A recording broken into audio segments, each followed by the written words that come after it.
2 4 6 8 10 11ตัวพี่น้องง่ายมาอยู่คอกอนุบาลแล้วเนาะออกนมเรียบร้อยพี่น้องมือนี่เนาะเบิ้งมีแต่ตัวใหญ่สบายดีเด้อพี่น้องสบายดีเบิดสุขูสุกคนเนาะสบายดียามแรงพี่น้องถ้ากับเกลือหมูแล้วง่ายลูกหมูมาไว้นี่เนาะเพราะว่าเพิ่นครบ25 มื้อแล้วเนาะเบิ่งนี่ความใหญ่อุด11 โตพี่น้องแม่นี่เนาะได้11 โตแล้วก็ย่างเบิดบ่มีตัวใดเลาะบ่มีตัวใดตายเนาะอยู่ครบตัวผู้ประมาณ5 โตเลยพี่น้องตัวผู้เนาะกายนั่นตัวแม่เบิดแม่นี่ถือว่าได้ตัวผู้ลายอยู่พี่น้องแต่เก่าส่วนลายมีแต่ได้ตัวแม่เนาะตัวแม่นี่ถือว่าโอเคแล้วก็ความใหญ่เบิ่งได้พี่น้องเพิ่นดูดก๊อกน้ำ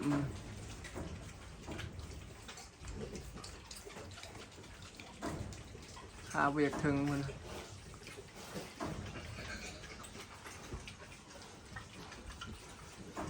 บ่ได้อ่อยหัวอาหารตอนอยู่น้ำแม่พี่น้องอันนี้เอาออกมาอ่อยกินเลยอ่อยน้อยเดียวหนึ่ง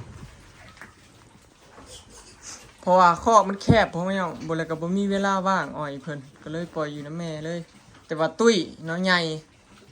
คุ้นนี่ประมาณทิศหนึ่งเนาะ5 มื้อ5 มื้อทิศหนึ่งเนาะแล้วก็คายได้เนาะอยู่คอกอนุบาลประมาณ4-5 มื้อ7 มื้อเนาะแต่สไลด์เขาก็ให้คุ้นว่าให้ทิศหนึ่งขนาดเนาะสไลด์บอยมีแต่คุ้นให้ทิศหนึ่งจะได้คายเนาะเพราะว่ามันจะใหญ่ครับมันไงนี่พออาหารเทไว้เพิ่นมื้อนี้มื้อแรกมื้ออื่นก็บ่อยู่แล้วพี่น้องสิไปงานแต่งอ้ายเบาแป๊บเนาะประมาณตี 3พี่น้องสิออกเดินทางเนาะเพราะว่าไกลแห้งประมาณ3 ชั่วโมงแหละขับรถ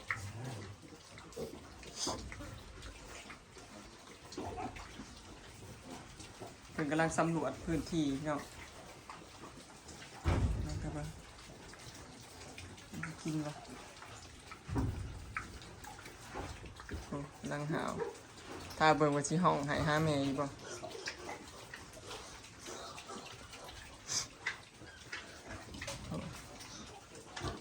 งามพี่น้องเลยบ่อยากคุณไว้เองอยู่แต่ว่าทุนบ่หลายเนาะราคาหมูกับโลหนึ่ง48 บาทพี่น้องหมูขุนหมูหน่อยกับตัวละ1,100คันงามกับ1,100หน่อยบ่งามธรรมดากับ1,100อันนี้เป็นลูกหมู2 สายพี่น้องแลนเลดเบิ่งเพิ่นอยู่แล้วมื้อหน้าก่อนพี่น้องบ่ว่าจะฉีดวิตามินให้อีกเพิ่มเนาะฉีดแล้วล่ะวิตามินก็แต่ว่าสิฉีดเพิ่มให้อีกออกมาอยู่ของอยู่บ้านใหญ่พี่น้องแนมมึงกล้องขึ้นน้อยๆแต่ว่าใหญ่เนาะหมูสุดนี่ใหญ่แห้งลีรอถ้าก็ออกนมเลยนี่ยังใหญ่ปานนี้เนาะได้กินหัวอาหารฉีดวิตามินแห้งบ่ให้เว้าพี่น้องนี่อันนี้นางเฮงๆไปชมมาแล้วพี่น้องฮักก็ได้21 มื้อเนาะอีก4 มื้อคันบ่ขึ้นก็แสดงว่าติดเนาะคำคูณเด้อเฮงๆมันๆเด้อลูกเด้อผ้าพอห่างผ้าพอมีผ้าพอรวยเด้อออกลูกโดกได้ลูก4 เทื่อแล้วหมูตัวนี้นี่เพิ่นอยู่ผู้เดียวพี่น้องมื้อนี้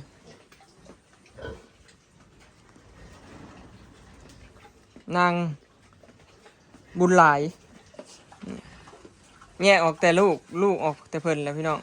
แต่ว่าเลี้ยงลูกดีได้หมูตัวนี้นะพี่น้องแบบว่าเลี้ยงลูกนะ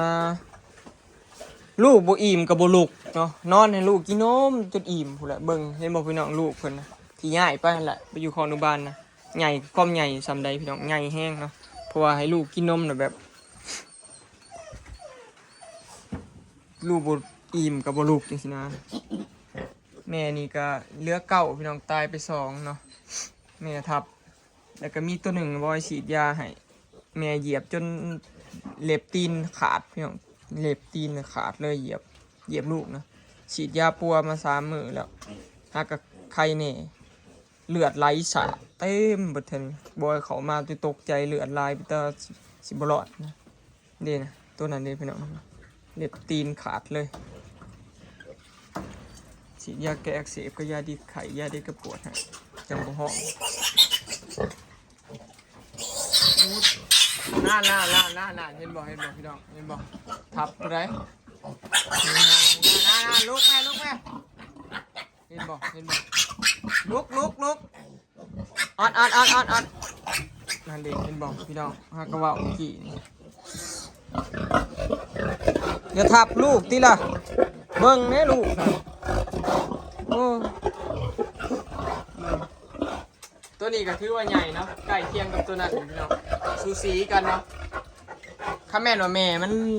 เลี้ยงดีนี่สิใหญ่กว่าหมูตัวนั้นเนาะเพราะว่าอันนี้มันไทยเดนมาร์กมันสิใหญ่ยาวกว่าหมูแลนเลดเนาะแลนเลดมันสิยาวอยู่แต่ว่ามันสิเป็นเน้นทางกล้ามเนาะเห็นบ่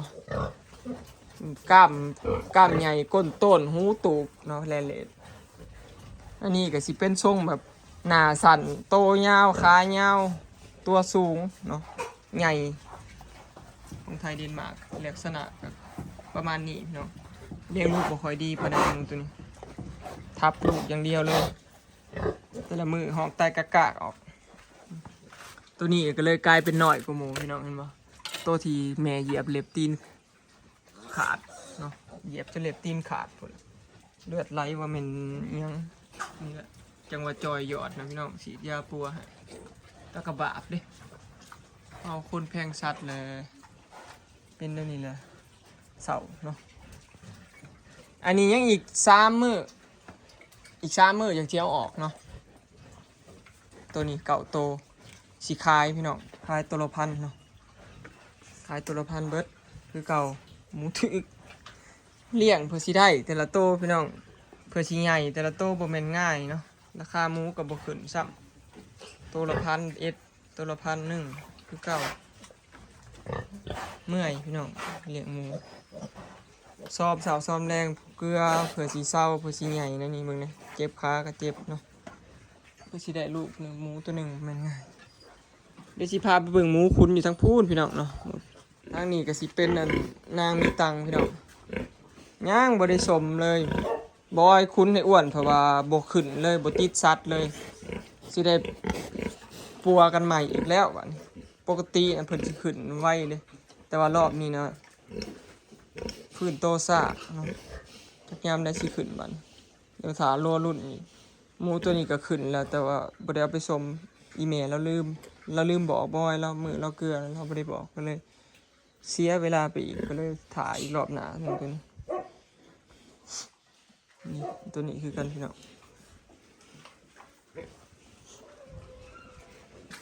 มาเบิ่งทางด้านหมูคุณเบิ่งมุมเหมี่ยวเกี่ยวกับปอมมันห่อนพี่น้องก็เลยเกือบขี่กันนั่นมือนี่ก็ไปเวียกมาคำมาสิอาบน้ำสะร้อยล้างรถให้ล้างรถใหญ่ก็เลยไม่ได้อาบคืนถึงอาบซะนี่ตัวใหญ่พี่น้อง7 โต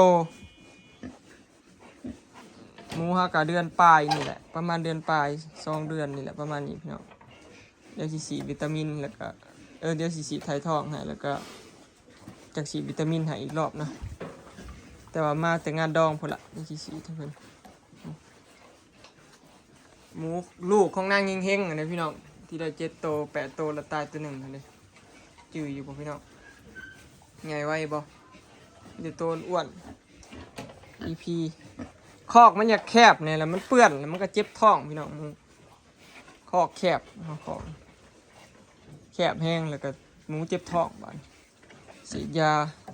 บอยนี่เสียอย่างเดียวพี่น้องแต่คุณแต่ละรอบยากก็คือเรื่องการฉีดยานี่แหละหมูมันเจ็บท้องดุเพราะว่าคอกมันแคบมันเปื้อนเนาะ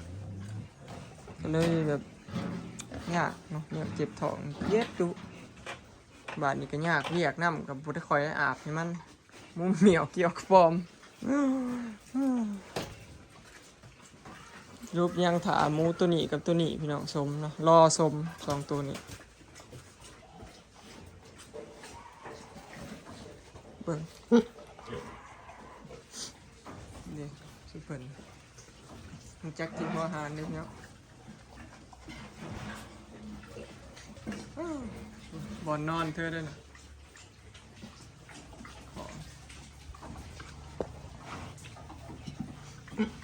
เนาะ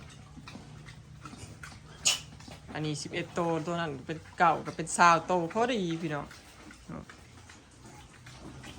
ถ้าแม่นคุ้นนี่สิได้อยู่100กว่าโลพี่น้องกินตัวละ7สอบมันสิได้กูอยู่ประมาณ120โล110กว่าโลหมูสองสายนี่มันใหญ่ไว้นะพอได้แย้งพี่น้องเอ้ยความสุขเล็กๆน้อยๆเนาะเสียอย่างเดียวเรื่องราคานี่แหละคนก็คุ้นกับบ่ไหว้แล้วราคานี่เนี่ยไผก็ลุกค่า